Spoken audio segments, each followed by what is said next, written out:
I now give the floor to India for exercise of right of reply. India, you have the floor. Mr. President, I take the floor to exercise India's right of reply to the statement made by the Prime Minister of Pakistan.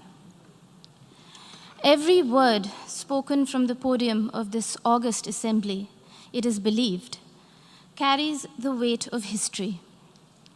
Unfortunately, what we heard today from Prime Minister Imran Khan of Pakistan was a callous portrayal of the world in binary terms. Us versus them, rich versus poor, north versus south, developed versus developing, Muslims versus others.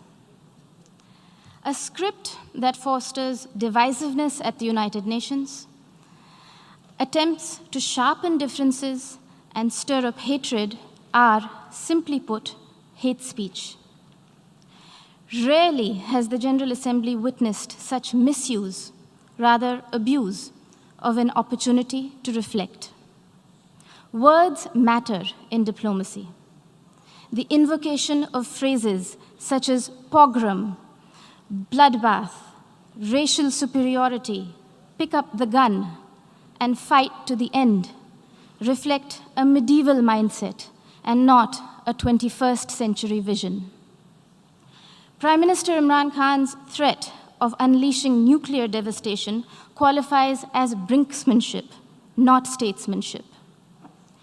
Even coming from the leader of a country that has monopolized the entire value chain of the industry of terrorism, Prime Minister Khan's justification of terrorism was brazen and incendiary.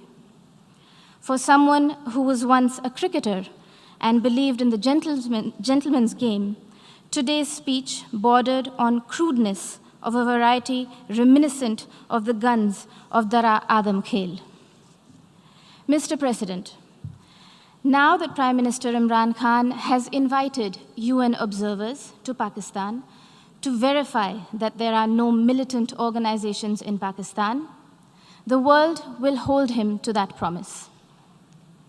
Here are a few questions that Pakistan can respond to as a precursor to the proposed verification.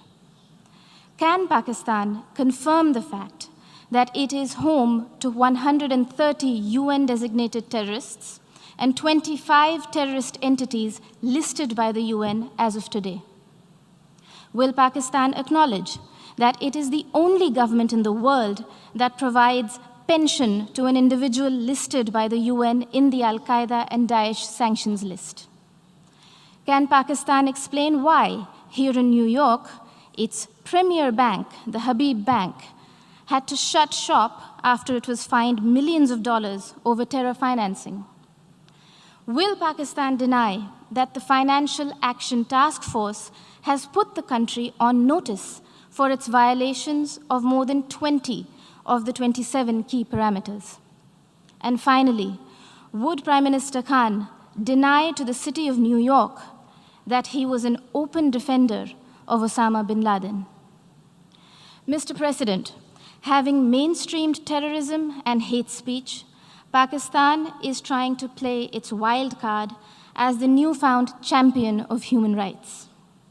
This is a country that has shrunk the size of its minority community from 23% in 1947 to 3% today, and has subjected Christians, Sikhs, Ahmadiyyas, Hindus, Shias, Pashtuns, Sindhis, and Balochis to draconian blasphemy laws, systemic persecution, and blatant abuse and forced conversions.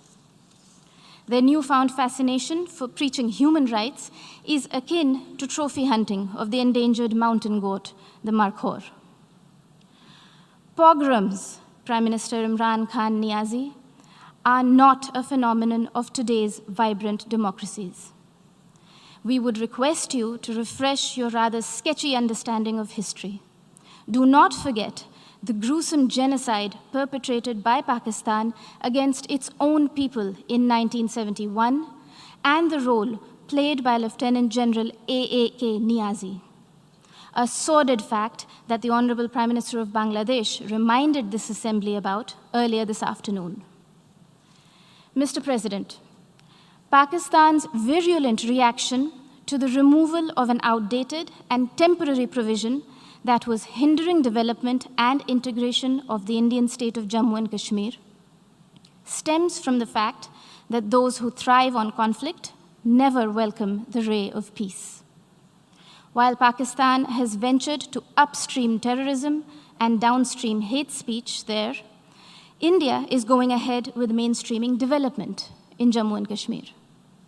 The mainstreaming of Jammu and Kashmir, as well as Ladakh, in India's thriving and vibrant democracy with a millennia-old heritage of diversity, pluralism, and tolerance, is well and truly underway, irreversibly so.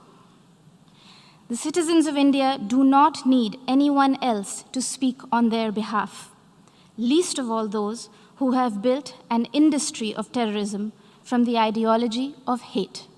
I thank you, Mr. President.